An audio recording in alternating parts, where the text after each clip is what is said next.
Hello student, आज मैं आपको पत्र लेखन के विषय में बता रही हूँ कि पत्र होता क्या है और यह किस प्रकार लिखा जाता है।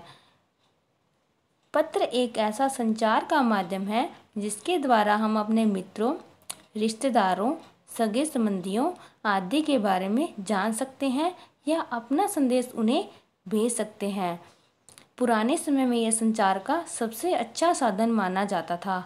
आज के समय में इंटरनेट की दुनिया ने इसके महत्व को काफ़ी कम कर दिया है, फिर भी इसकी आवश्यकता को कम नहीं आंका जा सकता। पत्र लेखन हमारे जीवन का अभिन्न अंग है। प्रभावशाली पत्र लिखना एक कला होती है। पत्र मुख्यतः दो प्रकार के होते हैं।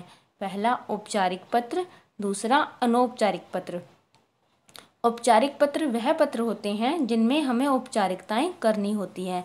ये पत्र प्रशासकों, उच्च अधिकारियों, कर्मचारियों, संस्थाओं, प्रधानाचार्यों, दुकानदारों आदि को लिखे जाते हैं। अनौपचारिक पत्र वह होते हैं जो पारिवारिक सदस्यों, मित्रों, परिचितों, रिश्तेदारों आदि को लिखे जाते हैं। इनमें हमें औपचारिकताएं नहीं करनी होती।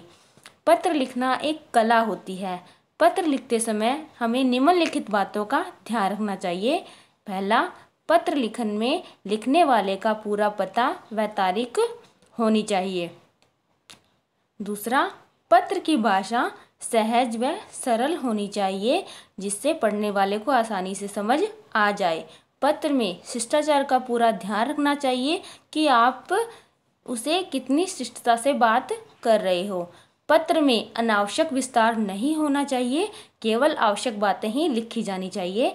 प्रार्थना पत्र लेखन में स्वयं को छोटा मानते हुए अधिकारी के प्रति संयत व सम्मानजनक भाषा का प्रयोग करना चाहिए। यानी आप किसी से कोई प्रार्थना कर रहे हो औपचारिक पत्र के द्वारा, तो आप स्वयं को उसमें छोटा मानिए और उसे संयत व सम्मानजनक भाषा का प्रयोग कीजिए।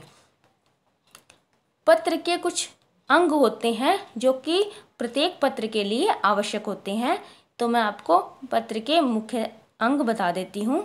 पता, पत्र भेजने वाले का पता पत्र में लिखा होना चाहिए। तिथि, पत्र कब लिखा गया यह तिथि भी पत्र में लिखी जानी चाहिए। संबोधन, आप जिसे पत्र लिख रहे हो किस प्रकार उसे संबोधित कर रहे हो वह भी लिखा जाना चाहिए, जैसे पूज्य, आदरणीय, मान्यवर, प्रिय, प्रियवर, चिरंजीव आदि। अभिवादन, अभिवादन और संबोधन से जुड़ा होता है। अपने से बड़ों को चरण स्पर्श, सादर प्रणाम, अपने बराबर वालों को नमस्ते, नमस्कार और अपने से छोटों को स्नेह, आशीर्वाद आदि लिखा जाना चाहिए। विषय, विषय केवल औपचारिक पत्र में ही लिखा जाता है। अनौपचारिक पत्र में इसकी आवश्यकता नहीं होती। इसके अंतर्गत उस विषय का उल्लेख किया जाता है जिस संदर्भ में पत्र किसी भी अधिकारी को लिखा गया है। समाप्ति, औपचारिक पत्रों की समाप्ति प्राय इन शब्दों से की जाती है: भवदीय, भवदीया, प्रार्थी, विनीत, आपका आज्ञाकारी या आपकी आज्ञाकारिणी इत्यादि। अनौपचारिक पत्रों में समाप्ति संबोधन के अनुसार होती है, जैसे अपनों से बड़ों के लिए आपका प्रिय, आपका अनुज, कृपांक्षी आदि। अपने बराबर वालों के लिए आपका परम मित्र, तुम्हारी सखी आदि। अपनों से छोटों के लिए तुम्हारा हितैषी, शुभचिंतक, शुभकांक्षी, तुम्हारा अग्रज आदि। सबसे अंत में पत्र लिखने वाले के हस्ताक्षर एक पत्र में अवश्य होने चाहिए। इन सब बातों के द्वारा ही आपका पत्र काफ़ी प्रभावशाली होगा।